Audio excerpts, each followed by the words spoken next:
Hey, this is Matt once again. Welcome back to another video, and this is a paid request for Devonte. Thank you so much for your generosity. I really appreciate that. Sorry for the lateness of the videos. If anyone wants to request any type of videos, whether it be a topic, tier list, ranking, review, re-review, thought streams, commentaries, whatever the case may be, feel free to send it. I'll get to it as soon as I possibly can. And for those who send them, thank you. I really do appreciate it. And this is for P2, a 2007 film which I've seen before, and I'm trying to think. I watched it online, but I think I have the DVD of this somewhere. Because I did like it for what it was. I would say watch it again. I probably liked it a little less than I did before, but I still don't mind it for what it is. The guy directed it. I don't love everything the guy has done, but he did do the Maniac remake, which I do think is that guy's best film. Because the Maniac remake is actually better than I thought it would be. And the acting, Rachel Nichols, who plays Scarlet in G.I. Joe Rise of Cobra. She was in the Jason Momoa Conan the Barbarian movie, among others. She does a pretty good job, and it's a pretty simple story. It's pretty straightforward. She is working on Christmas Eve, and she is finishing up work, and she's going to go home to the family, her sisters and other people, and spend time there. So she gets to the lobby, then she gets to the parking garage, P2, but her car won't start. Now there's a security guard played by Wes Bentley, who was in American Beauty. I think he was the villain in the first Ghost Rider movie. He's there and he tries to help out, try to start the car up, juice it up, and says, okay, well, lets her up to the lobby. She's going to make a phone call to a taxi cab and get a ride from there. She falls asleep, which I'm sitting going, well, what if you hadn't have fallen asleep? You know, what if...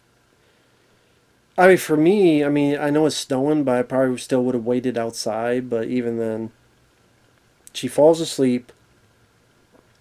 She wakes up, the lobby is locked, and that's what I'm saying. If she had not fallen asleep, then that lobby wouldn't have been locked, and then what would Wes Bentley have done then?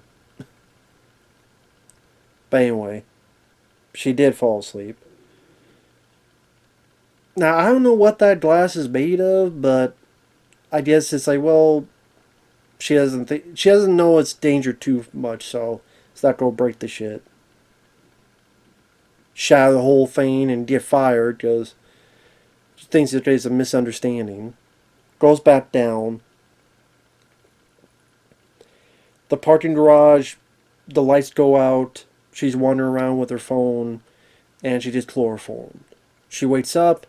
Wes Bentley has her tied to a chair. And you get the idea he's a psycho, of course. He's a psycho, wants to spend time with her, wants her for himself, and messes with her, fucks with her. At one point gets into her car and there's a guy tied into a chair who had drunkenly fondled her in an elevator, and she's like, "Whoa, but he apologized," and Wes Ben's like, "You're sticking up for this guy? Huh?" And it goes on from there, where it becomes a cat and mouse chase between this girl and security guard Wes Bentley, who has his dog. Now, before I go further, I do think Rachel Nichols does the best she can. She gives a very solid performance. She gets steered, but not to the point of being annoying to the viewer. She defends herself, but not to the point of being a superhero. And she's easy to root for. I have no issues with her. Now, you don't really have many people, many actors. I mean, it's mainly a two-person show. And Wes Bentley, I thought he did fine at the beginning, but the more crazy he got, the less I took him seriously. I don't know if this is true. I heard Jake Gyllenhaal was up for this role. I do think he would have done a better job if you look at films like Nightcrawler and others. I think he could have created a bit more of a menace when things needed to get more serious. Wes Bentley, I just don't think can do menacing that well. I don't. And there are times where it kind of approaches a campy element to how he's acting in the third act of the movie. And I just don't know if Wes Bentley can... If he's trying for a more campy element, I don't know if he's the right guy to do it. If not Gillian... I think Cillian Murphy in that film Red Eye, I think he does a good job in that movie. If you had a Cillian Murphy type or a Jake Gyllenhaal type in this, or even someone else outside the box, I think that would have been more interesting to see. So I think Wes Bentley, at the end of the day, was a bit of a miscast. And he does fine at the beginning, but later on I thought his performance I thought kind of dwindled down. But Rachel Nichols does what she can. She does a very good job. I do like the idea it takes place in a parking garage because it's a bit different. It's a bit unique. I guess it's based on there was a series of people being attacked and whatever at parking garages, so they're inspired to do this. Alexandre Aja produces the film, which I'm a big Alexandre Aja fan. I wondered if he had directed this, if the tension could have been a bit more pumped up.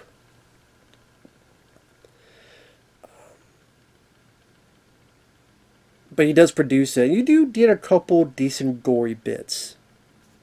Not a ton, Sally, but there's a bit where someone's tied to a chair and there's a car, and he has some really nice bloody, gory bits because of that.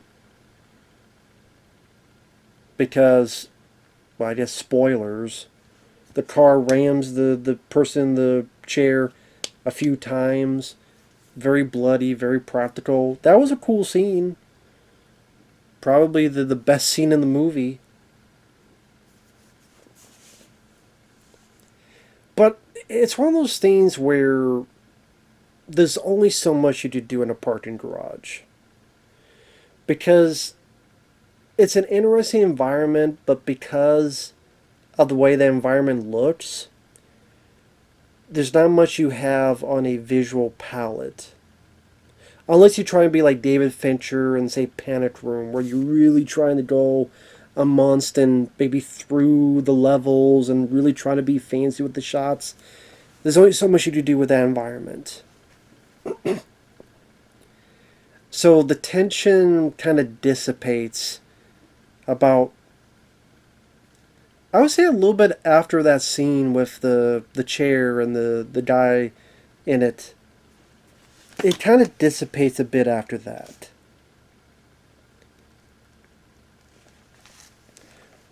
Either maybe even a little bit before that.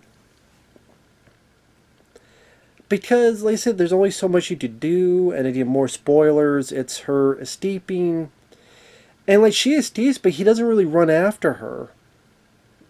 Like, she's handcuffed. She's on her bare feet. She's not a track star, so he could easily catch her.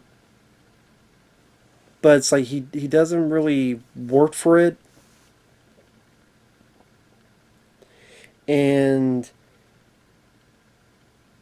she gets back to the office. She gets the phone from the dog. She gets the phone. The dog almost gets her. There's certain decisions that she does is kind of stupid. For example, she tries to go in this thing, puts her arms out to get the phone. She got a signal, then she turns, but she drops the fucking phone. Eventually she gets to an elevator and it's like, man, if you had just held your phone, You could have tried to call from the elevator, perhaps. Or you could have tried the elevator in the first place. Like, why didn't you try the elevator in the first place and try to go up instead of trying to go put your hand through this little space and try to do it? As that we gotta find a way for her to get rid of her phone. So let's find this kind of stupid way for her to do it. We just go, come on, lady. Come the fuck on.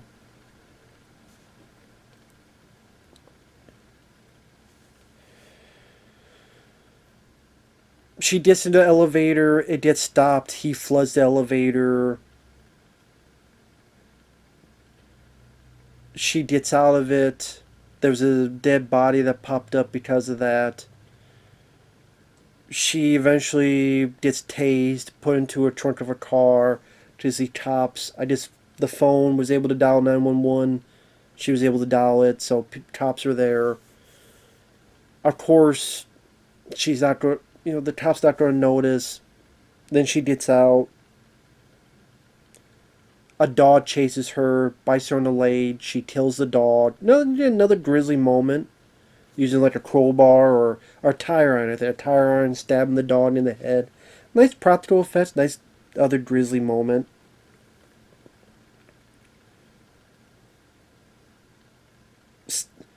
Steals the car.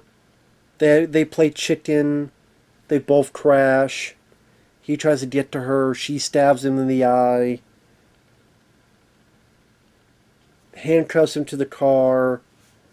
He calls her a see you next Tuesday, a cunt. You tell that was a big mistake.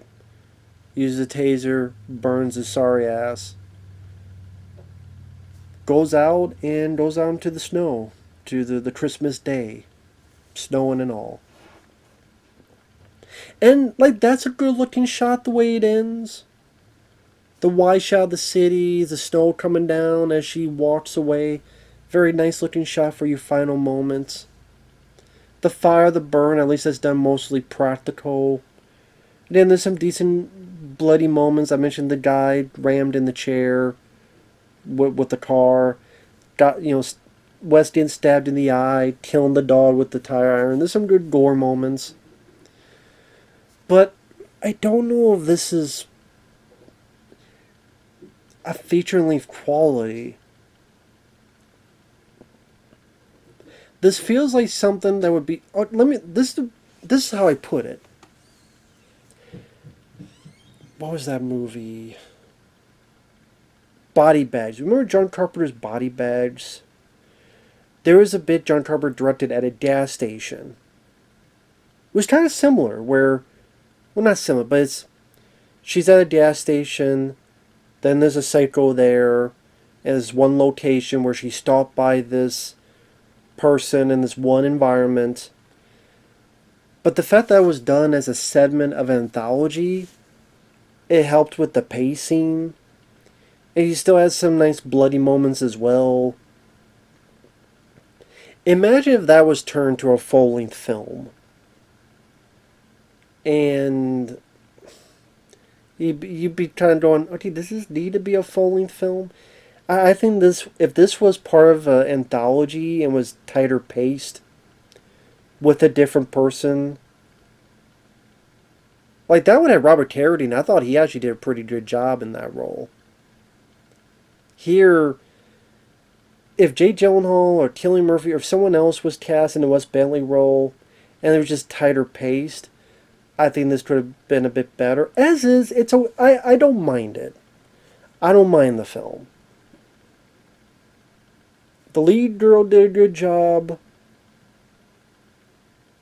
There's some nice little bloody moments. The ending definitely gets, a hurrah from me. Because the motherfucker deserved it.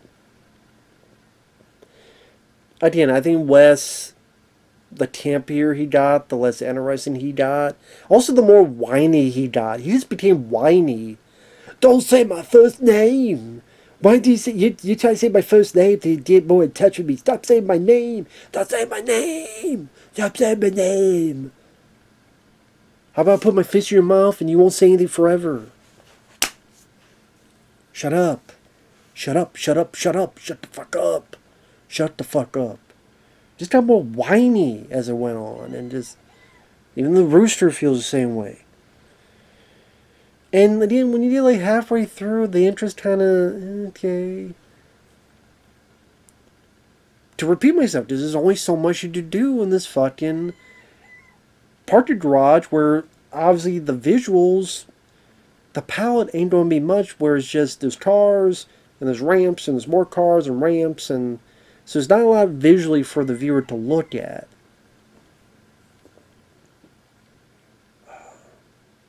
So I don't think this is an awful film. I think it's a decent film.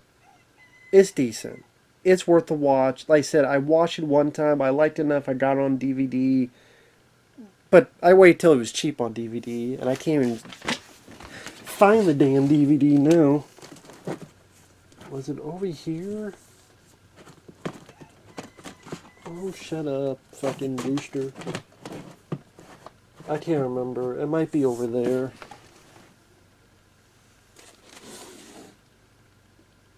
Oh well. You see the poster there anyway, so it doesn't matter. Tells you don't check to see if there's any features on it and stuff. But just watch the trailer and you'll see if you have interest. It's kind of a...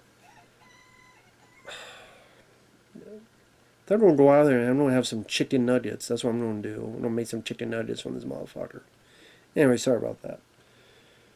That'll be the next P22. I don't put the chicken rooster in the fucking parking garage and chase its sorry ass.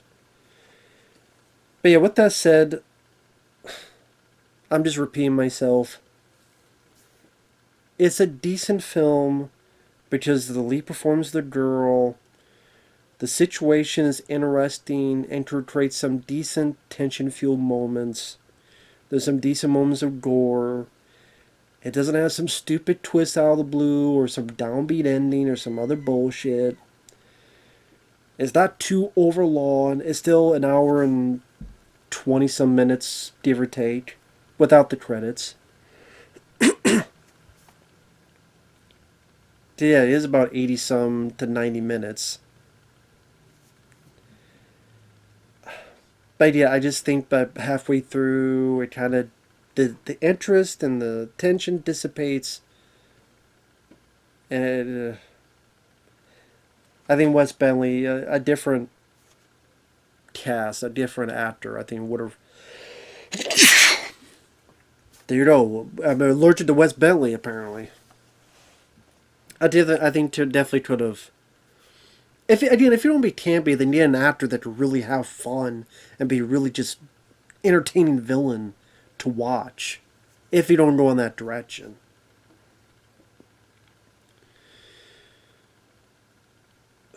I'm trying to think of like who. Hell, Russell Crowe. I mean, I know he kind of did that with Unhinged, but if he was in this movie, I mean, well, people can't. I don't know if people would buy him as security guard for partner garage. To be fair, but I'm just saying, if you want over the top like that'd be funny, that'd be entertaining. I don't know. With that said, thanks for watching. Take care, and we'll see you guys later. Bye bye for now.